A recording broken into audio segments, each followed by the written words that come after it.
And so came in the year of Empire 651 a portent most dread, for though the sun still rose and set, it now gave forth its light without illumination, and its glow held no warmth and no accustomed brightness. And from the time this grim omen took hold the sky, folk were free neither from famine, nor war, nor any other calamity leading unto death. Vampire Ice Age, bitches. So we're going to be talking about Empire of the Vampire by J. Kristoff, originally published in 2021. And for some weird reason, at least at the time that I record this, it is both on Kindle Unlimited and it's traditionally published.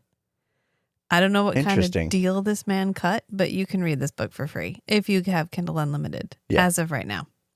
Or you can get it from the library, or you can get the audiobook, or you can buy it at your local bookstore because it's available fucking everywhere. And I really, really, really enjoyed this book. And I forced Matt to read it, which is a rare occurrence, usually. At gunpoint. I'm not going to lie. If you haven't read this book, take a pause, go read it, and come back as usual because we're going to spoil the shit out of it. And there are certain things that you can guess in this book, even though they're probably supposed to be twists. That's okay. Oh, but also, there's a lot of stuff that you don't want spoiled, so maybe don't go spoil it for yourself. I will. The only one you're spoiling it for is yourself. I will send you off with this brief caveat. This is not the easiest book to get into. It takes a little while. It requires some run up. It took me probably 3 tries to knowing like, okay, if I can just get through this bit, I have a feeling I'm going to love this book. It still took me 3 false starts before I was like, okay, just keep going. And it is dense and it is dark and it is dire. And it is difficult to binge read this book because it is, in parts, relentlessly depressing. But it's all worth it in the end. I promise. But it's good. It is good. Did you enjoy it? You enjoyed this book once you got through that. I'd say the first third. The first third is half. Really? Mm-hmm. Half. This is a little challenging. It takes a There's a lot of world building there is that we need to establish. Yeah, and we're building and a lot of character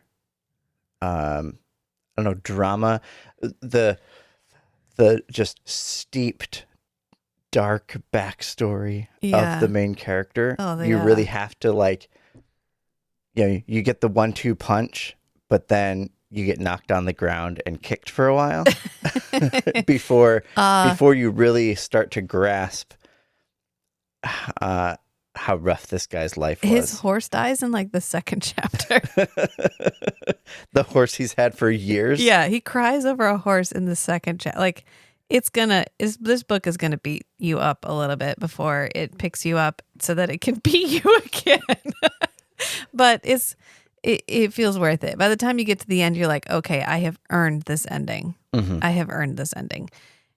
And really, you are world building 3 separate worlds because there's the present time, which is what's happening right now in the book. There is the middle past where we are talking about him after he is a fallen silver saint and the journey that he goes on, sort of the journey of not really redemption, but reclamation of his life, definitely of revenge and retribution. If we had to put an R word to it, that would be it. And then there is the far past, which is his origin story. And you are getting all 3 all at once because we start out with the last silver saint, the guy who killed Fabien Voss. So it's been 27 years since the sun properly rose. And because of that, vampires have taken over the world, effectively. That's why it's called Empire of the Vampire. Okay, in case you didn't know that. The vampires now have an empire. They have an empire. There's 4 different groups. And I won't lie. 4 different clans. They get a little confusing after a while. One of them has really hard skin and they can read your mind. And one of them can manipulate your emotions, which kind of feels like, okay. I mean, people can do that anyway. Right. With a well-placed word, I too can do this. But they can do it in a more, like they can make you pissed when you're not already pissed. Right. Or they can make you extra pissed when you're just a little bit pissed. There's the Blood Chastain, who are known as the Shepherds. And they have wolves and a pair of moons on their crest.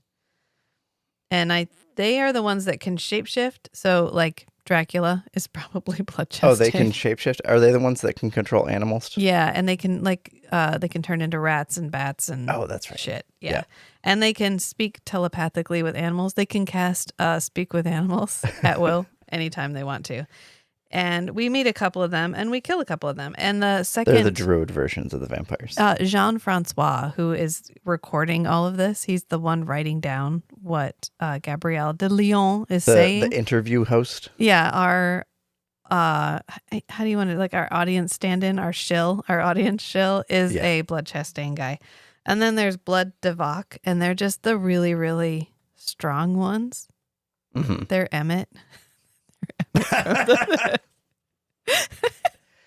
Not to reference another vampire. Not to throw franchise. Twilight in this, but like if you needed a point of reference, that they're the oh my god, I'm digging up my Vampire the Masquerade knowledge. There is a clan in Vampire the Masquerade that can shapeshift and can talk to wolves. I can't remember what they're called. Oh, but there's another one that's really, really strong, and I think it's the Bruja. Oh, I thought they were the spellcasters. Oh, I don't know. I'm pretty sure it's the Bruja. If it's not, somebody can probably correct. Oh my God, I'm wrong on the internet. Can somebody please correct me? The best way to get correct information on the internet is to say something wrong. Yeah. And wait for somebody to correct you. And it's the gangrels. They're the ones that can. They can vibe with animals. Okay. All the Vampire Masquerade powers have these like special names. I can't remember all of them. And there's one that can manipulate emotions too. It might be the Toreador. I don't know. It's been I'm going to tell you, I'm pretty much only the one that's crazy. Whichever clan it was that you have to choose a mental illness, that's exclusively the clan that I played. So I couldn't tell you. Oh yeah, you leaned into it. I thought that Darth Vader was real, and I had a Darth Vader action figure that I would talk to, and I would wear a Darth Vader helmet when we were playing Vampire the Masquerade. Secret mentor. It's like nerdception. It was. Oh my God, I feel like I just aired a whole bunch of my nerd laundry, but it's fine. It doesn't matter. What matters is there are 4 clans, and I haven't talked about all of them. So Divok is the one that is like really, really strong, and their coat of arms is a bear. So if you can't remember, then the bear it helps. And then there's Blood Ilon. You listen to the book. I just read it, so I've seen it. Yeah. And they are the Whisperers. They're the ones that can change your emotions. Yeah. And then there's one other one, the Voss. Yeah. And they're the ones that have like really hard skin. Definitely not like the Twilight vampires. Their skin is like stone. This is the skin of a killer, Gabriel. Anyway, they have really hard, like it chips and cracks when they hit it. Mm-hmm. And they're really, really difficult to kill because of it. But they can also read your mind, which just feels unfair. Like they definitely have a lot of advantages. And then there's a secret 5th court, which we don't find out about for a really long time. Spoiler alert. Yeah. So we pick up literally at the end of the story where if you've read The Name of the Wind, it's the same story structure. It will be, hopefully, a trilogy.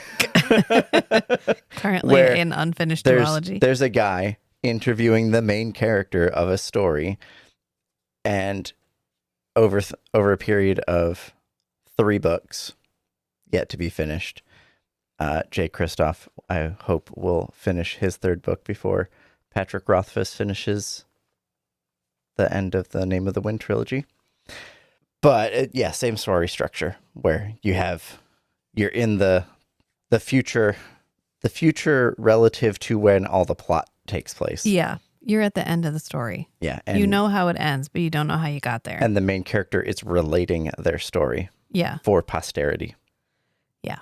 And Gabriel de Leon, our main character, has killed the Forever King, who is Fabien Voss, or like the big, bad, evil dude, the biggest, baddest, evil vampire dude. He killed him.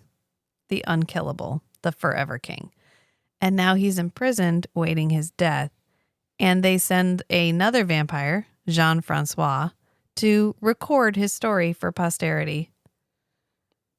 To suck the story out of him? Yeah, so that, because he's going to die, but where he came from and who he was deserves to be recorded. And so... Yeah, and the vampire empress wants like a historical accounting of the fall of the human civilization. Yeah, so that when they're all gone... From a person that was there and instrumental in the collapse. Yeah, so they can have it recorded.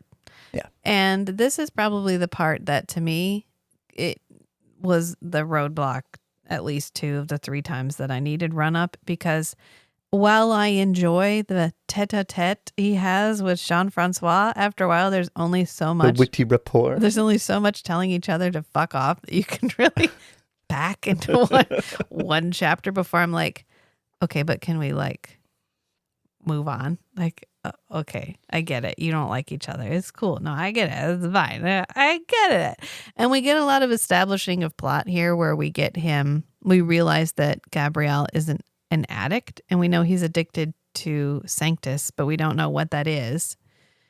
And we learn that vampires are deathly afraid of fire because they won't even let him have a lamp to light his pipe. Mm-hmm. We meet a thrall, so we know that that's a thing. And it's important, but also it drags a little bit. And then he starts the story because he's like, okay, fine, fuck it. I'll tell you the story. It's all started with a rabbit hole. And I love the like, whoop, we pull ourselves back out of the story because Jean-Francois is like, you have to start at the beginning. And he's like, that is the beginning. And he's like, no, you have to start at the beginning. Like, I'm born, I grew up, like, and he's like, it's my story and I get to tell it exactly how I want to. And what it turns out is how he wants to tell it is a very compelling narrative device where if we had lived only in his far past and we'd gone from young Gabriel all the way to later, one, we would have had to cover a lot of events that don't get covered in the book.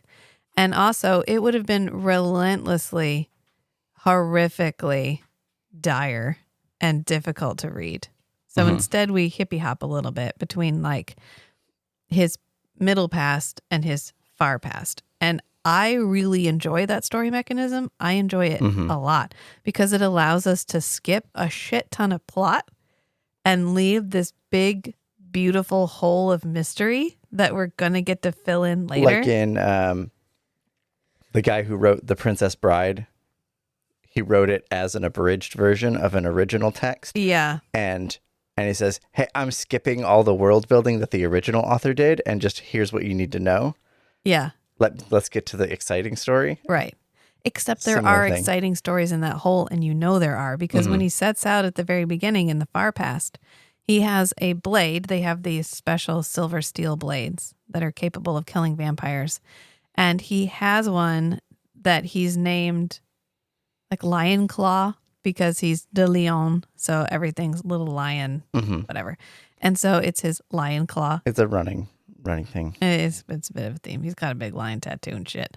And then when we pick him up later, he doesn't have Lion Claw. He has a mad sentient sword made from star metal, like a meteor metal, like the Dark Sword from the Dark Sword trilogy.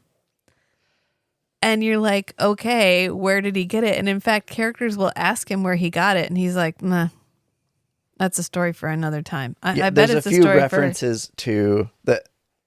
There's a few hooks that characters use around him, and they'll be like, "Oh yeah, tell us this story where you like invaded the Fey realm or whatever and tricked the Fey Queen into giving you the sword." And he's like, "That didn't happen." And yeah, there's like 3 different like hooks where people try to get him to tell the story, and they're all different stories. Yeah. Like my favorite one is the one where he had sex with the Fae Queen for so long and so well that she she passed out from pleasure, and he was able to steal the sword. And he's like, well, that's a pretty tale. I wish that had been how I'd done it. Mm-hmm. But yeah, I think I like how he kicks it off with the middle past, because it gives us this immediate glimpse of who he's going to be as a character. Right. In the middle past, and then when we go to the far past, his origin story, and you find out how optimistic and innocent and principled he started, it's sort of like in Babel, where the magic lies in the difference of translation between who he was and who he would become and who he is now. Yeah. And that is a very compelling narrative. Right. How did an idealistic true believer, like really committed to saving humanity, get to the point where he's getting drunk in a tavern and like cussing out his old friend? Well, where his horse steps in a rabbit hole and breaks its leg, and then he sees a band of inquisitors stuck in the mud. And so he runs up because a pack of the wretched are chasing him, because one of the things that has allowed the vampires to take over is not every victim, but any victim can become a vampire. And you start rotting as soon as they kill you, like you normally would. And depending on how long it takes you to wake up, dictates how functional you are as a vampire. So if it takes you like a week and your brain is pretty much non-existent, then you're just a walking right. And before murder Daysdeath, those more rotten ones would just get killed off. They would just get killed off by the sun or whatever. But now they just get to persist. Right. And so there are huge packs of just mindless murder machines. It almost feels a little like World War Z, where there's part of the world moving around is you have to worry about these just roving packs of creatures that are going to smell you and then hunt you down. Right. And gather more of them. Mm-hmm. And so his horse dies because they're running away from a pack, and it breaks its leg, and he has to kill the horse. And he stabs the horse instead of shooting it because he's only got one. His flintlock is loaded, and he doesn't want to reload it. But he cries. He cries over his horse, and it's really sad. But then he runs away because his sword is like, they're coming, Gabriel. So he's like, oh shit, they are. So he gets up and starts running. He finds a group of inquisitors stuck in the mud. And so he shoots one of them and steals their horse and leaves them as bait for the pack of wretched that are following behind him. So we go from crying over a horse to murdering someone in cold blood and then shooting a woman, leaving them to die, leaving her to die. Yeah. And they pointed out in the book, they're like, wow, what kind of hero are you? And he's like, I literally never said I was the hero of this story, which is a running theme. Yeah. Is he even an anti-hero? Yeah. In that he will do what's necessary sometimes. And other times he still is the principled guy that he started out. Mm-hmm. And it gives him a lot of nuance and he's not the like, I am the good guy and I do the good things. And he's not the ha ha ha, I'm evil for the sake of being evil. He's like, I'm disillusioned and I think people suck so bad. I am occasionally willing to murder them in order to save myself. Yeah. Yeah. Well, and for context on that, we find out later that caravan of people that he left for dead hunt down people like him. Yeah, I mean, we find out that the Inquisition is, big shocker, not a great thing. And so, but they are ostensibly... For context, they may have tried to kill him already. Well, it's but more we like don't know. They're priests of the religion that he used to follow. And so at one time he may have had more respect for them. But at this point, like the other priest that we meet, Rafa, he just calls him God botherer all the time. And when he tries to pray for him, he's like, you shut your mouth. You don't talk about me to God at all, ever. And my favorite thing that Kristoff does in this is that he gives us this character who is completely lost whatever religious fealty he may have at one time had, but doesn't necessarily believe that there is no God. So it's not that he no longer believes there's a God. It's that he no longer believes that God is benevolent. And that's how the whole book opens, is we have this italicized text that the book starts with, which is like, ask me not if God exists, but why he's such a prick. And then it goes on and it's like, we're prey now, we're food, and he never lifted a fucking finger to stop it. He could have, he just didn't. And do you ever wonder what we did to make him hate us so? And then we have quite a few really good moments where he's talking to people who are like, it's okay, God will save us, we'll get this figured out, God won't let us all die. And he's like, why do you believe that? My favorite one is he's like, 2 men are on the battlefield. Both of them pray for God to save them. Oh, yeah. Which one wins? One of them lives and one of them dies. Which one did God listen to? What made them believe that at any point that they were, why were they so self-important that they believed God would save them? If everyone has a plan, because everyone's like, oh, it's part of the plan. He's like, okay, so if this is part of the plan and I'm praying for God to save me, I'm praying for God to change the plan, because if he was not intending to save me and I'm asking him to save me, I'm asking him to change the plan. So which is the plan? And why? And then what's the point of praying if I can't change the plan? Right. And where do I get the audacity to believe that I have the right to ask for the plan to be changed on my account? Yeah, all of these kinds of arguments are made in really appropriate places and well stated. And there's a term that I've heard used to describe how a lot of people in like modern Western culture are moving away from religion. Yeah. Because they grew up with it, but now they're just not interested. And they're post-religious. I've heard it is deconstructed. So deconstruction. Okay. Deconstruction was a movement in the Christian church. From my understanding, the intention was, hey, we have all these denominations that have all these really fixed, like, biases, opinions, on certain things, and that's keeping us apart. It's fracturing the church. Let's go back to the core. We're going to deconstruct our Christianity and go back to what the core of Christianity is. And so you go through the Bible and other source material with almost a skeptical eye for how you've been told to interpret it your whole life. You mean think critically? Yeah, think critically about it. Go figure.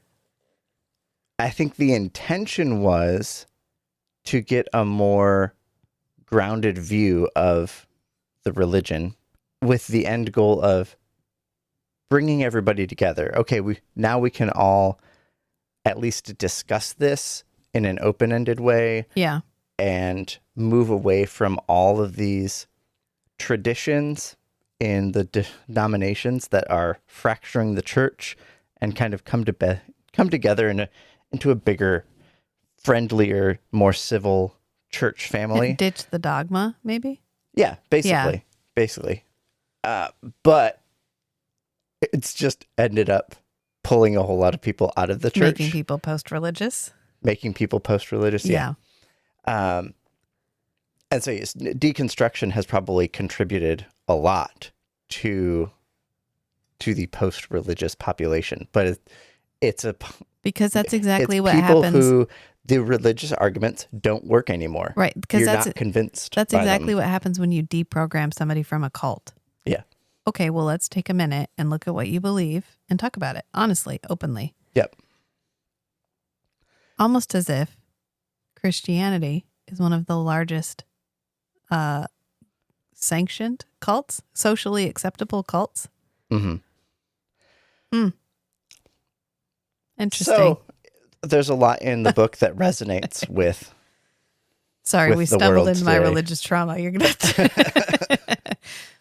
I did like how he skated really close to making it an archetypal Christian religion. Oh yeah, but in a way that it looked recognizable, but was not the same.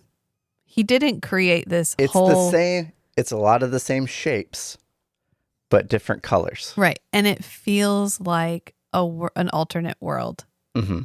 Because we have the Redeemer, and we have a Redeemer who was effectively crucified, but it was on a wheel. So we don't have a cross, we have a wheel. So everybody wears the sign of the wheel. Yep. And we have the martyrs, but there's not 12 of them. There's, I think, 7. Yeah. And they were instrumental in helping the Redeemer spread his religion or his information, whatever, the teachings.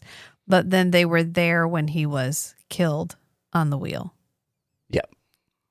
Except for one, I think. And then they went on and ended up becoming martyrs themselves. And then now they're all saints of whatever. They're saint of mercy, the saint of anything, different stuff. Yeah.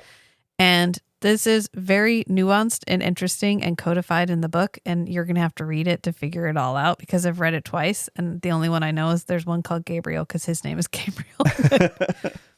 And I know he has them on his arm. I think the stumbling block for me in remembering them is that this is very French inspired. It's extremely French.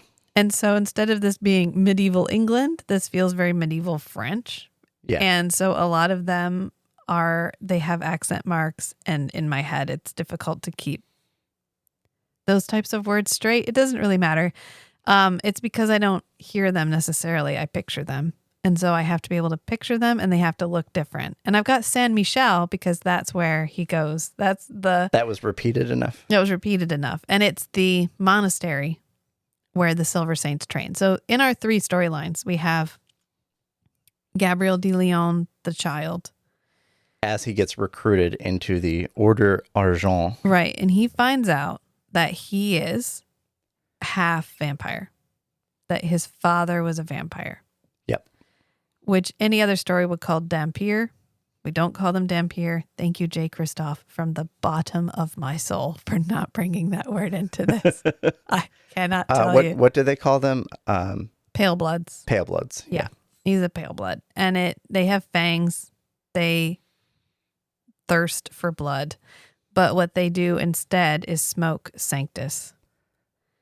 Which is a non-liquid blood product. And it's different. It's different. They dehydrate it, and it's made from vampires, not from people. Vampire blood, yeah. Yeah. And we don't really discuss in this book, maybe we'll address it in the other 2 because it's a trilogy, whether the Sanctus is what slowly drives them mad, or whether it is their nature that slowly drives them mad. Right. Because he spends 10 years not smoking Sanctus. Right. He just drinks human blood. Small amounts of human blood. Yep. From a willing donor. And he is okay for 10 years. And then when we pick him back up, he is a fucking wreck. And after he gets back on Sanctus for 6 months. Yeah. Kind of interesting. I don't know. Maybe we'll talk about it. And then we have, we have him he accidentally almost kills a woman because he's 15 and he's messing around with somebody. Yeah, things get kinky. And he's like, oh, and my favorite, I love that a man attempted to tackle some pretty spicy sex scenes. Yeah, a graphic sex scene. And he does a really good job. There's a scene later when he is at the Saint Michel and he meets the lady of the story, Astrid. And he meets Astrid. And they have been slowly falling in love without really realizing they were slowly falling in love for months. And she says, well, she has repeated several times that she's not a princess, she's a fucking queen. And she goes, what do you do before a queen? And he goes, what? And she's like, you kneel. Yeah. Anyway, at least it's some pretty interesting oral sex I was checking scenes. if there was a dedication to thank the person that maybe if he got some help with the sex scenes. He dedicates it to his wife at the end. Okay. So I don't know that you can necessarily always say you can see what an author would be like through their writing. But I feel like when a man writes a good sex scene, it's usually indicative of a man that has a lot of reverence for the women in his life. Mm-hmm. Because it is not a, oh yeah, then I fucked that bitch and she liked it because I'm good at sex. It's not a male pleasure focused. No, in fact, they're almost all oral sex where he is like, all I wanted to do was make her feel good. Yeah. And I was so lost in making her feel good that it felt good for me too. Mm-hmm. And I'm like, oh, okay.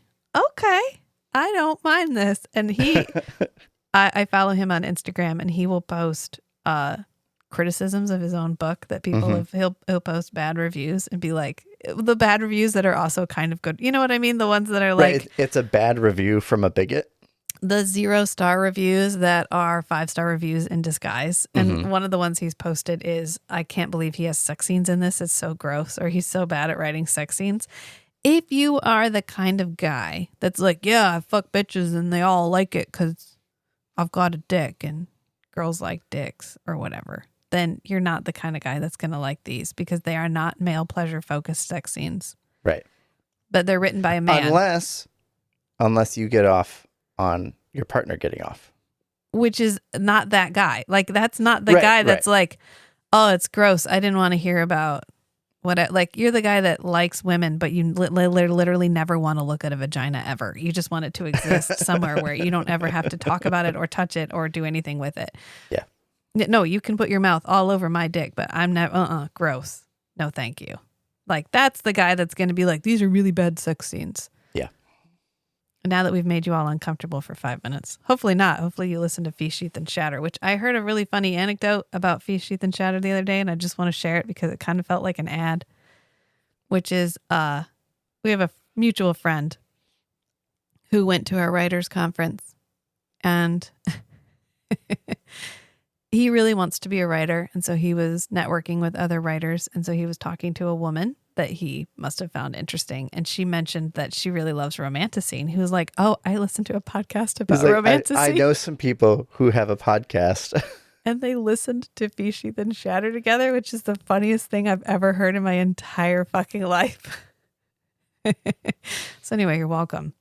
And if you don't know that, I have a podcast where I talk about sex pretty much constantly, and it's Feast, Sheath, and Shatter.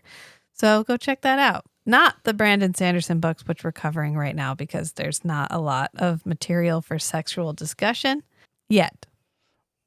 Right. Yet. Right. Yeah. So anyway, the middle story is he has fallen from this idealistic young man who realizes he's a pale blood, gets picked up by Frere Greyhand, the man who would become his mentor, travels all the way to Saint Michel, which is described... Saint Michon, which is described so cool. It's this fortress that is also like a monastery / Yeah, there's like 7 nunnery. Spires. For the 7 martyrs. I think they're partially naturally formed. Yeah, and it's way up in the air. Yeah. It's over this natural gap with a river running underneath of it. We find out that all the pale bloods share, at least in some small part, with the gifts of their fathers. But that he has no gift that they know of. And so they call him a shit blood. He gets frail blood. Well, everybody calls him shit blood, but frail blood's the technical term. And he gets shit on a lot. It's a very underdog story. Yeah, and we meet Draco Malfoy. I mean, Aaron DeCoste. Aaron DeCoste, Draco Malfoy, the way Draco Malfoy should have gone. Yeah. Which is, hey, I'm a whole character, not just the bad guy. Yeah, at first he is... I liked that. The feint with Aaron DeCoste, where we kind of implied that Aaron DeCoste was going to be the bad guy. But it's... The fact that he very consistently and very believably paints Aaron DeCoste as the bad guy for a really long time. Mm-hmm. And then when we get the, actually, he's not, it feels very, it doesn't feel like, okay, now kiss. It just feels like. Right. It's not an enemies to lovers. It's an enemies to brothers. Yeah. Which is good. Mm-hmm. It's okay. It's okay. I have an entire podcast dedicated almost exclusively to female written fiction, female oriented fiction. And there's a place for that. But there's also a place for this is a character that should be a very traditionally toxically masculine dude. Right. There are tropes for this.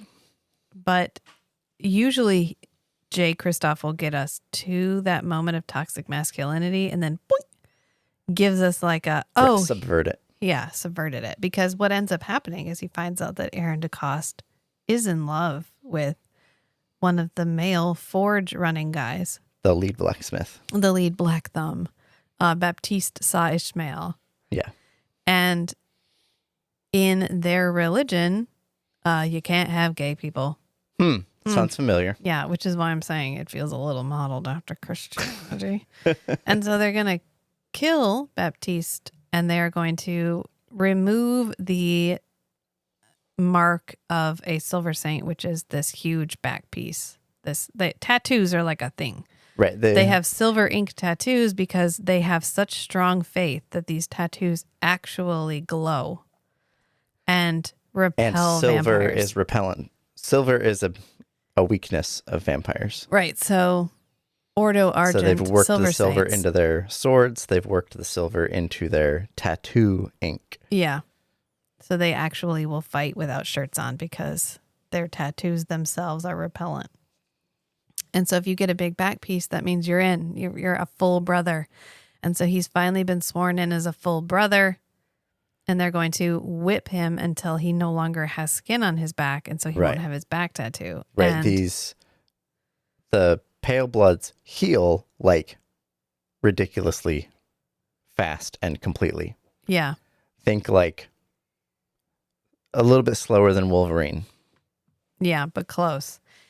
And that ultimately ends up not being what happens. And if he got kicked out, he's not allowed to have the tattoos. So they remove the tattoos, but to remove the tattoos, they have to remove the skin. Right. So in the end, they choose love. They leave together. But he's able to keep everything. It's because they're out on a mission, basically. Yeah. And they save the day. And then Aaron and Baptiste just, instead of going back to the cathedral, I don't know I forget what they call the location. But Aaron and Baptiste just leave from the battle site. They don't leave from the battle site. They don't. I thought they did not return to Saint-Michon. They do. Okay, so they get caught in Saint-Michon, and it's implied later that it's because there's a brother who can read thoughts, and he read the thoughts of Aaron DeCoste, even though they're not supposed to use their powers on each other, and that he knew that he was going to be meeting up with Baptiste, and that's why he quote unquote discovered them. Yeah. And they end up imprisoning them, awaiting judgment, because we're headed off on this big battle. We've discovered the enemy's missive that was tied to this dove, and it tells us exactly how the vampires are going to try to invade.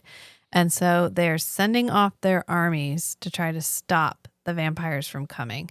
And so they don't have time right now to deal with this little thing. So they put them both in the prison. And they leave Gabriel de Leon because he's a bit of a troublemaker. I appreciated this because I generally do not like characters that buck authority consistently over and over again. And he does. And normally that would bother me a lot, but he almost always gets punished. And ultimately his decisions. He doesn't get away with it like Harry Potter. Right. He doesn't get it. That's exactly where I'm going with. He faces consequences for his decisions. And even it's always a sincere thing. He keeps getting accused of seeking glory, but he's like, no, I'm trying to do the right thing. I'm trying to protect the people I love. Glory would be nice, but that's not the reason that I'm doing the things that I'm doing. Right. And right. He does it knowing he's probably going to get punished. Right. But he still does it anyway. Right. And he admits as an adult, because we're having him in the far future, that like, yeah, I was a pissant little child. Like I was just an idiot teenage boy. Mm-hmm. I was hot-headed. I couldn't make good. I kept making these terrible decisions and then having to pay for them. And I couldn't seem to learn from my lessons because he's always riding this line of insubordinates, but also being really good at what he does. So they go off on this, the whole order leaves. But they leave him behind. They leave him behind because he's been insubordinate and they haven't addressed that completely. But then he has another revelation about what the enemy's real plan is. And so he lets Aaron and Baptiste out to go with him to the mountain pass. He gets where the head of the going. sister order to let them out. Yeah. And because they need everyone. They need everyone. Right. They cause the avalanche. Yeah, they stop the bad guys. Stop the bad guys. And then from the mountain, Aaron and Baptiste leave instead of going back to Saint Michon. Yeah, they're like, you know what? We're not welcome there, and I'm not willing to give up the person that I love, so I'm just going to go. Yeah, so they've been convicted, but they haven't been sentenced. And the order kind of just lets it go because they were instrumental in the success of this plan in Gabriel's like effort to stop the bad guys from going over the mountains. They kind of just let it go. So then we have Aaron and Baptiste who get happily ever after. Yeah. And Aaron ends up giving us a really great moment for Gabriel, because he realizes that his doctrine would say that what they are and who they love is a sin. Mm-hmm. But it's a good thing. They love each other. They have each other. It's a beautiful relationship. So if a good thing can come from sin, then what even is sin? And does sin even really exist? Right. Which is a really good question. Almost as if you thought about it for 5 fucking seconds. It doesn't really feel like that big of a deal. It's good. That's a good storyline. And that's a good organic way to get Gabriel to question himself and he doesn't have this one big moment of revelation where he realizes that there is no benevolent God and that everything that he's believed is a lie. It's a slow trickle, just like it is in real life, where he's constantly being like, but wait a minute. Is that really how it is? Is that really how I want to live my life? Do I really want to believe that Aaron and the man that he loves are bad people because they love each other? Because they both have penises? Is that who I want to be? I don't really know. Right. And when we pick up, and then we get this leap in time, and we pick up with him as the faithless, shiftless, jaded. Everyone thinks he's been dead, and he's like, nah, hell wouldn't take me. He's been gone. He's been out of the battlefield. He's been out of the loop. He's been fucked off to go live his own life for like 13 years. Yeah. And now he's back. And there's only a couple of characters that are in both. And one of the most significant one is Chloe. Right. Sister Chloe. Sister Chloe is in the past and Sister Chloe is in the present, in the middle present, middle past, the middle story. I liked her character a lot too, because we spend as much, if not more time with her than we do with the woman he falls in love with, Astrid. Right. And we spend so much time establishing her as this good character, but he keeps giving you these like breadcrumbs where he's like, no, she was something far more dangerous. She was a true believer. Which is a character device that I really like.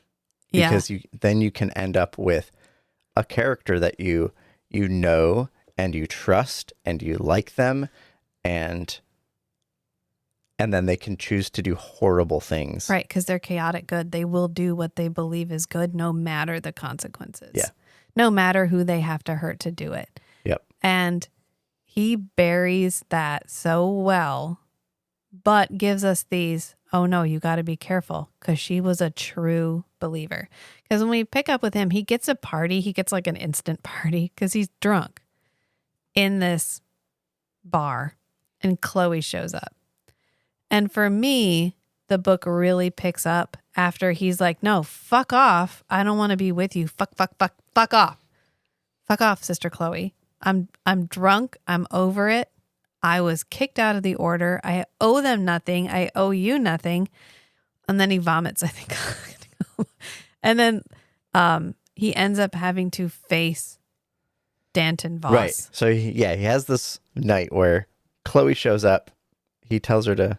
Very politely, because he does like Chloe, but he's like, right. I'm not gonna... And then he goes up to his room and passes out. Yeah. And then, you're right, this feels like where the story really picks up.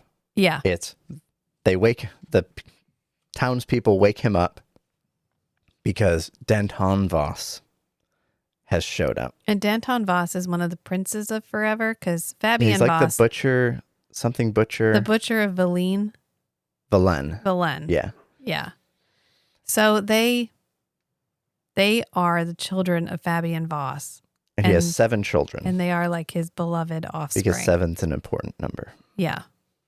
And Danton is after Chloe, and he's so hell-bent on getting her that he's willing to come out during the day, which is why Gabriel is able to kill the girl that's with him, which is kind of a sad thing, because he's like, oh, did he promise you forever? Sorry, bitch. And then he like cuts her head off. And then Danton gets his arm cut off and he flees. Right. And he's like, okay, well, Chloe wanted me to go with her and I could believably follow her around. And since she's clearly being hunted by one of the dudes that I have sworn to kill, I can use her as bait. And so he heads off after Chloe. Yeah, and I'd say it's they're going the same way I'm going. Yeah. Sister Chloe is my friend, like one of the few people that he would consider a friend. She has an important mission she's going on in the same direction I'm already going. And they're being hunted by this guy that I'm also hunting. Yeah. So he's got multiple things pulling him in that direction. His thoughts really are like, okay, great. I can use this. And he's been feeling aimless, like he's just trudging. And so this gives him something constructive to do. Yeah. Yeah, but I think mostly it's the enemy of my, because he keeps saying the enemy of my enemy is not my friend, but I can definitely use them. Mm-hmm. So he goes after Chloe, and we pick up with Chloe, and there's a whole party of people with Chloe. And this is the part where I really like them. I enjoy this section of the book. I hope, I haven't read the second book yet, but I hope in my heart of hearts that this isn't the end of most of these characters, because we meet Saoirse, who is this like Celtic warrior woman, and her warrior cat. Yep. Phoebe. And she has a tattoo across her whole face and then down her body and around her breast. And then, and it's tattooed with her own like menstrual blood, which she points out at one point. She's like, it's my moon's blood. Okay. Okay. It's anyway. fine. It's fine. We have her, and that is a spell. It's like a protective spell that she is. And it's probably similar to the way that the Silver Saints use the silver tattoos. Right. And she has to end Daysdeath or figure out Daysdeath. That's her goal. That's her geas, really. Yeah. Because she is bound to do it, and no man nor beast may kill her until that happens. until she discovers what happens, till she fixes this whole shit that's happening. Because there's a blight. There's not only Daysdeath, there's also a blight that's spreading. And so she has to solve that problem. And we also have Bellamy, who is a bard guy, but he's not just a bard. He's like a sacred bard. He has this necklace of music notes, and you have to find your songs. Yeah. And he has not found all of his songs yet. And that's why he is out on this quest. And he's like, I can't die while one song is left unfound. Right. And then we have Dior LeChance. In the book, it's in the audiobook, it's Le Chance. Le Chance. Okay. Dior LeChance. He refers to Dior, calls them Le Chance a lot. Yeah. Well, he hates Dior because Dior is a pissant young teenage boy, he thinks, for a really long time, and then finds out, no, he's actually a pissant young teenage girl, which is a big reveal and one of the funniest moments to me personally in the book, because they wake up on the shore after washing up. Events happen, shit transpires, and Dior's coat is now missing and shirt is now missing, and she has her breasts bound. And he goes, "You're a girl," and she's like, "Yeah," and he's like, "Fuck my face." It's my favorite explanation of it. Fuck my face. And then they recite that line at each other a lot. Yeah, and then there's Rafa, Father Rafa, Pierre Rafa. Père Rafa. Yeah, he's like a monk. And he's a priest from a different. He's not from San Michon. He's from San something else. A different saint. Starts with a G. Not Guillermo, but it doesn't matter. They're the ones that make whiskey. And that's why Gabriel is like, oh no, we should totally go there. That's definitely where we should go. But he is the only one that we see die. I mean, we see the other ones die, but he's the only one that we see definitively. Right. He's canonically dead because he actually got turned into a vampire and Gabriel killed him. And he pulls a full Salem's Lot. Like not even a tiny Salem's Lot, like a full Salem's Lot. Because there's this scene. You read the book, right? You read the book? Listener, you read the book? Oh, yeah. The scene in the monastery after the Inquisition has killed everyone in this monastery and desanctified the ground. And now they're in this cathedral and they're standing at the altar. And Père Rafa has his wheel out, and it is shining holy light on the vampires to hold them back. And Danton Voss says, hey, if you have real faith, you don't need that token. You can just put it down. Your faith will still repel me. Is your faith strong enough to not have that tiny token between you and I? Right, and it's the same as the scene in Salem's Lot where the vampire breaks into the house. Right, and the priest has the cross up, and he's like, well, if you have true faith, you don't even need that cross. And if he had just put the cross down, it would have worked because he would have had the faith. He would have realized that the faith was all he needed. But he had put all of his energy into this thing. Right, he had too much attachment to it. Or Père Rafa's wheel. And as soon as Danton Voss questions his faith begins to waver, and he's able to capture him and kill him. And then we see him later brought back as a wretched, and they fire a flaming arrow at him, and he burns to death. But he's the only one whose body we really see. Maybe Phoebe the cat. Well, Phoebe gets, the cat dies. Yeah. But Saoirse, there's a chance. I'm interested in seeing. I'm interested in finding this out, honestly, because I kind of hope that it's really and Sister Chloe. It's weird that we brought them in, and they are such interesting, compelling characters who clearly have a lot to say, and then we only had them for this tiny chunk of time. I mean, they could just have died to prove the situation was serious. That's okay too. Sometimes that happens. Yeah. But I kind of hope they come back and we get more time with them. Because there's more story. Oh, yeah. There's more story between where we leave him in the past and where we in the far past and where we pick him up in the middle past. And there's more story between middle past and present. Right. So there's room for elucidation, for elaboration. Elaboration, yeah. In both. Good word. Thank you. In both. Because we have Ash Drinker, who we haven't even talked about, who is a sentient sword, who sometimes is helpful, but is sometimes reciting like mushroom risotto recipes. Could go either way.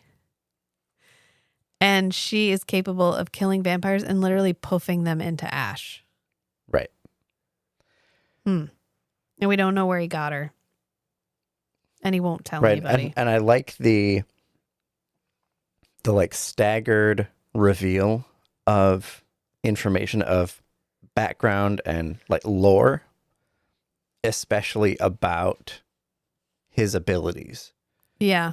Because we have the 13-year gap, or the decade-ish gap between the middle past, or the far past and the middle past. Yeah. Where he's gone south with Astrid.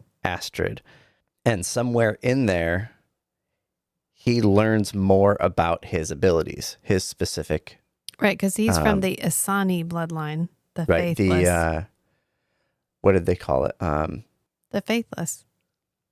Yeah, they're like blood witches. They have blood. They have thaumaturgy. Yeah, it was something like blood sorcerers or something. Oh, sanguimancy? Sanguimancy. Yeah. That's the word. And in the middle past, when he's with Chloe and everybody, he gives Dior a vial of his blood. He's like, I can track that. Yeah. I have a few tricks, but we don't get any more details on that. Right. So I'm interested in more of the mechanics of how his, like, the sanguimancy works. Right. Which I'm expecting to get in the second and third books. That's probably my most quibblest of quibbles, is that he realizes he has this ability, sanguimancy, and that it sets him apart from everybody else and gives him this weapon that nobody else has. And he's like, cool. I will never explore any of that or make any attempt to figure out how any of that works. Right. Except that if I touch people and I hate them hard enough, they'll burst into flames. Which luckily I have hate aplenty. He realizes the Pale Bloods, like the Pale Blood leadership, is so afraid of a Pale Blood with sanguimancy that they almost execute him immediately. Yeah. He knows this, and he knows how dangerous his abilities must be. And that doesn't motivate him to... Even Chloe is like, we should probably try to figure out more of what you can do. Yeah. Chloe and Astrid are like, we should probably spend some time trying to figure out what you can do. And he's like, I'm just going to hard pass on that. Actually, I'm not going to. I'm good. Yeah, and I figured out I can hate people. I can hate people really and burn hard them. And burn them if I can grab them. Right. And I'm just going to I'm going to coast, if that's okay with you. That's good enough for me. And I don't like that for two reasons. One, because me personally would be like, ooh, what can I do?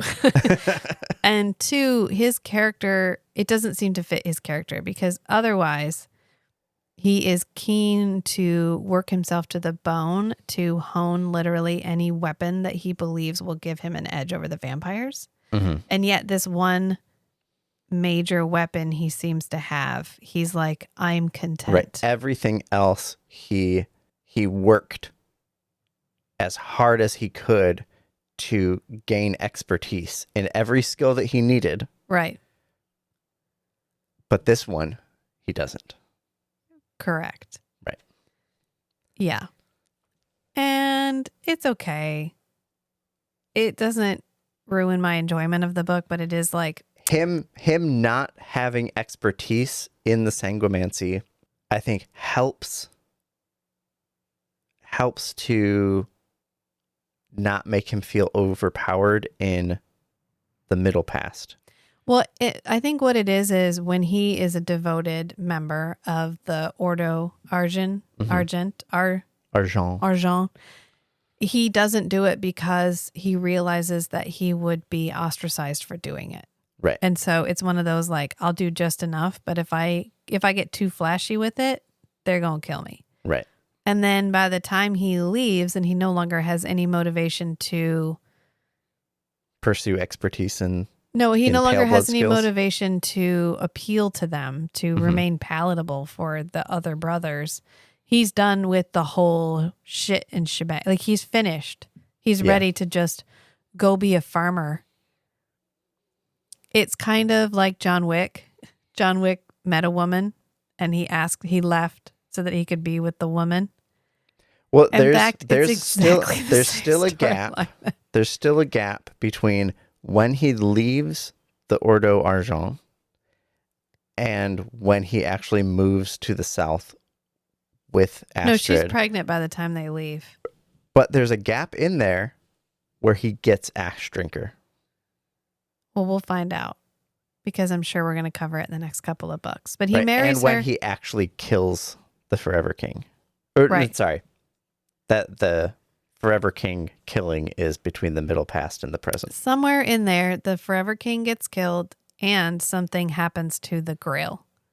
Because the whole point of this story is that Chloe has found the Holy Grail and she needs to get it to San Michon so they can figure out how to end Daysdeath. Right. They already know the ritual to perform that will potentially end Daysdeath. Yeah. Maybe. But he gets Ash Drinker between leaving San Michon with Astrid and Fabien Voss coming to his lighthouse. We'll find. I think he has it Ash Drinker there. He has Ash Drinker by the lighthouse. That's all we really know. But then between the lighthouse and back to San Michon with Dior, or I guess between the lighthouse and his journey north with Broken Ash Drinker. I think he has Ash Drinker before he leaves because that's part of his big story. Part of the thing, the reason he's the Black Lion is because he turns his enemies on the battlefield to ash. But it doesn't matter because we're going to find out more when we read the next one, and that will clear all of this up. Yeah. This right here is why the story has even though you know the end, you still want to read the second one because you're like, but how did I get here? The journey is more important than the destination. Journey before destination. Correct. Yeah. Because the end of this book is so worth all of the struggle that you go through to get there. Because they show back up at San Michon. He's been gone. We find out that, his recent past story ends when we find out that Fabien Voss showed up at his lighthouse and killed his wife and his daughter in front of him. And his wife is dead. And you can infer that his daughter is dead, but still hearing him tell the story of how it happened. Right. And every time it comes up, like Sister Chloe keeps asking about Astrid. And he's like, they're safe. They're back at And home. He's like, nope. Like internal monologue. He's like, nope. Don't even think about it. Yeah. Change the subject. If I think about it or I say it, it will be real. And if I just don't say it out loud, it'll never be real. Right. And so he just keeps distracting himself from thinking about, from actually remembering. Yeah. How brilliant is the patience? Well, why won't you tell me about your past? Patience, vampire. But his daughter's name is Patience. Right. And so every time he says that, he's like, I can't tell you about it because I'd have to talk about her. And I can't talk about her right now. Right. Which he doesn't see her body. Well, he sees... Oh, she gets her throat cut. Yeah. Yeah. We think. Yeah. Because he can't finish saying it. Fabien Voss slice her throat open. Yeah. But that's all that's ever mentioned. Yeah. It's a moment. It's a really difficult moment. And then we pick back up. Then we're exclusively in his recent past, where he's talking about how they finally he fights his way to San Michon. It's dramatic. It's awesome. He meets Aaron DeCoste and Baptiste again. And this whole town that they've built up. And Aaron is like, it doesn't matter what you have faith in, as long as you have faith in something. Like, I have faith in the Lord, the Redeemer. But you don't, I get it. I get it. You've been kicked down a lot. If you don't have faith in him, I get it. You just have to have faith in something. And he realizes what he has faith in is like himself and the rightness of his actions. Yeah. And that allows him to use his, they have a word for it, for his tattoos, but it allows him to use them again. Right. As a focus of his faith. Yeah. And he glows red instead of silver. Yep. Which feels appropriate. Yeah. His hate is definitely one of his superpowers because he got a fucking lot of it.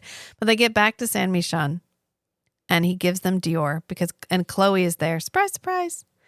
And she's like, oh, great. We're going to do the ritual. We're going to save the world. It's going to be great. And then he's like, oh, wait, what's the ritual actually? Well, it's somebody else. I think it's Greyhand. He's like, even if we have to sacrifice one person, and he's like, sacrifice who? And he's like, oh, yeah, no, I said too much there. Oops. Oopsies. And so they end up slitting his throat and throwing him off the side of the cliff. Right. And he gets saved by what it turns out is his sister. Right. Who somehow also has the same powers. And we never find out who his father is because his mom does. It's the biggest trope. It's the most tropey trope that Jay does in the entire book. I'll tell you when you get here. I'll tell you when you get here. And then she dies. Yeah. Fucking lame, man. Shame on you. Anyway, his sister saves him and she's like, well, you're kind of an idiot. I can't believe you haven't spent any time figuring out what you can do. And he's like, okay, whatever. I'm going to go save and he climbed the side of the cliff, like half naked. Right. And then Aragorn's the door open. He's like, epic scene. Don't you dare fucking kill that girl. Do you know what I went through to get her here? And he kills Chloe. He kills everyone. Yeah. And then he dumps the book that has the ritual in it on the ground and lights it on fire. So no one can do it. And Dior's like, well, what if that was actually it? Like, what if that would have saved the world? And he's like, then the world doesn't deserve to be saved. Right. The ends don't justify the means. It's a good ending. I was like, okay, I really like that. I liked the first third's difficult. The middle third is, oh my God, this is so bleak. And then the last third is like, yeah, kick all the ass. Yes. So that's the book in a nutshell, really. Yeah. I'm really excited to read the sequel because he left so much unsaid and also made it, you can do this. I've had books do this, but I'm so uninterested in what happens in between that I don't care. And I never continue reading because I don't care. I don't care enough about this character to want to know what happened to them. I care a lot about at least Ash Drinker. Right. And I would say the key part of doing this narrative device of having the main character after the end of all the plot relating their story. Yeah. And you know some of the big events that, he did end up killing Fabien Voss. All of the Silver Saints died. Most of the humans are subjugated. The vampire empire is basically has won the war, but then the rest of the story is him relating what happened. It's not so much that we're interested in how he did it and like what happened to him along the way. It's what about everyone else? Yeah. It's all of it. I want to know about him. I want to know about... Yeah, we want to know how he got to, how his character developed into who he is now versus who he started out as. Yeah. What was his journey there? But also, what about Dior? What about... Yeah, because we know the Grail is broken. Yeah. That's what he's saying. My prediction is... How many of the other princes did he kill along the way? Right. How did he get to Fabien Voss and kill him? Mm-hmm. My prediction is, and I'm going to go ahead and put this right down here, because the third book is not out yet, and I haven't read the second book. And the third book does have a publication date, so he's definitely not going to pull a Rothfuss on us and just ditch us. is that Dior did not die. This is my prediction. Dior didn't die. Mm-hmm. And all of this is a distraction for what Dior is actually doing. Oh, yeah, totally. Totally. My hunch is that it was Dior's blood that killed the Forever King. Well, I think this is, at the end of The Lord of the Rings, when Frodo is heading into the mountain, mm-hmm. and in order to keep Sauron from noticing, Aragorn leads the last charge of the men against the doors of Mordor, the Black Gate, so that it will fix his attention on this one specific suicide mission, so that he won't be looking at the small party that's actually doing the thing. Yeah. That's how I'm expecting this to end. Mm-hmm. We'll see. Where Gabriel got caught on purpose and he's keeping them distracted. Yeah, where they unleashed Gabriel. They were like, go kill the Forever King. And he was like, fucking on it. And did. Because we imply with Selene, his sister, that she knows more about the Grail than maybe even Chloe does. Mm-hmm. And that she wants Dior to be saved because that's how they're going to save everybody. So it's implied that she has some kind of knowledge that we don't even know what it is yet. Right. Like one interpretation of Selene's interest in Dior as the Grail is there's something about Dior that the vampires can make use of for the vampires' benefit. Yeah. But then there's what if Selene is actually working towards the end of Daysdeath? Right. Because we don't know why his bloodline was wiped out, except that it seems to be hated by both men and vampires. So we don't know the end goal of the rest of the Asani. Right. Except that they must exist or he wouldn't exist. Mm-hmm. And possibly Selene. And they make some statements where the name Faithless for the lost vampire bloodline might be like a pun, or the faith in Faithless might be significant because there's something else referred to as the faith. Asan and Asani. Yeah. Yeah. And so the faithless have like another goal that's separate from all the other vampire bloodlines. Right. And we don't know anything about it yet. Yeah. So I think we'll just leave it here because we are covering the next book. So. Right. We've both been holding off reading the second book until we recorded this because I didn't want to be like, does that happen in the first book or in the second book? Right. Yeah. we keep running into that with this Way of the Kings. Stormlight Archive books. Yeah. Because we'd all read through the third book and then we recorded the second book. Right. And we kept getting mixed up on, did this happen in book 2 or book 3? Right. It makes for a very uninteresting podcast for literally everybody else because it's us going, wait a minute, did that? No, that didn't. Okay, wait, we don't know that yet. Okay, Right. we don't know that. No, we haven't done that yet. So now we get to read the second one. And I'm really excited. Yeah. So I guess we'll just leave it here. Until next time. Until next time, friends. Oh, I will say, I'm thinking when we wrap up the next 3 months, because we're doing Empire of the Vampire, Empire of the Damned, and then Black River Orchard, maybe we should tackle the rest of the Dark Tower series. Okay. So I think we've decided we're going to go ahead and do that. So if you want to get a jump on reading those too, go ahead. Oh, and I don't know if anybody knows this or not, but we started a podcast about Babylon 5 called We Are All Kosh, and we're in the top 200 for TV reviews on Apple. We're almost. Oh. We're at 221. 221. And Come In 81 Kilos in the top 200, which just cracks me up. We got an email from there's all these like podcast metrics, analytics, services, platforms, whatever. And so we got an email, probably because we actually put a real email address in the podcast metadata. Yeah. And so we got an email like, hey, We Are All Kosh is at 221 on Apple's TV reviews for US podcast chart, whatever. Why don't you subscribe to our podcast analytics platform to get more insight into blah, blah, blah, blah, blah. So that's the only reason I know. But then I went on and I looked at the US TV reviews, Apple Podcasts chart thing, ratings, and I looked for any of our other podcasts, and Come in 81 Kilo was at 169. Come in 81 Kilo is on Good Pods and a whole bunch of lists of like top nostalgia TV show podcasts. Mm-hmm. Cracks me up.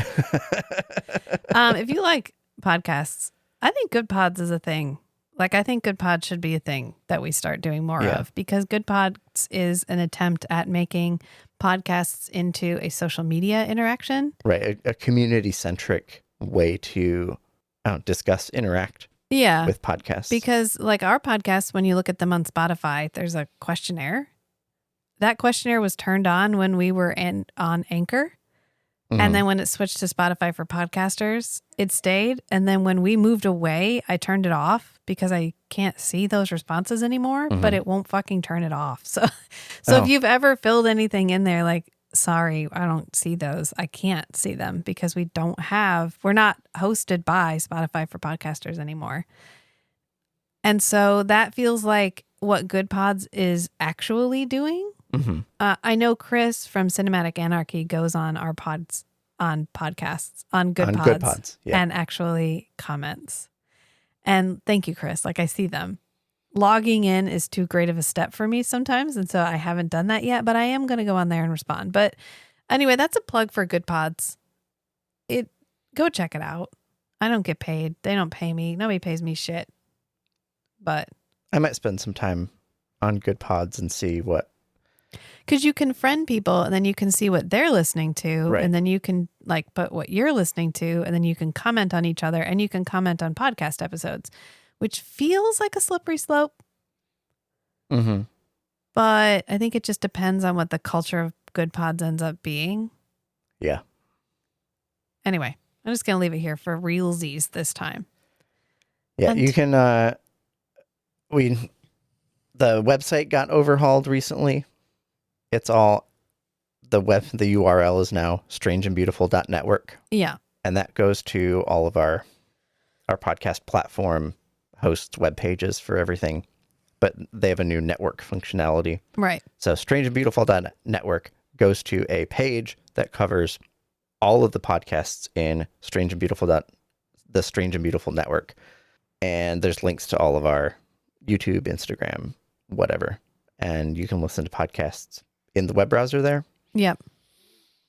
Yep. Or find our links to where we are on different streaming services. Yep.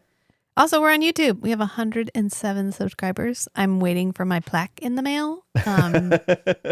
Maybe you get a little button. I want something, right? You know, the people that put the like, I've gone platinum on YouTube, and they have the like things in the back. Oh, that's what I want. But I want it to be like, yay, 100 subscribers. Yeah, I think you get silver at 100,000. And you get the YouTube gold thing. So you said 100, then you paused, and then you were like 100,000. And I'm like, God damn it, that's going to take us 25 years. Oh no, what if I actually marketed us? I don't know. We'll see. We're word of mouth. So if you want to tell people about us, we love you for telling people about us. But we will leave it here now. Until next time. Well, sometimes. Oh, yeah, I forgot. It's been so long. Mm-hmm. Sometimes the strangest things are the most beautiful, too. So be who you are and love what you love. Until next time, friends. Bye. Bye.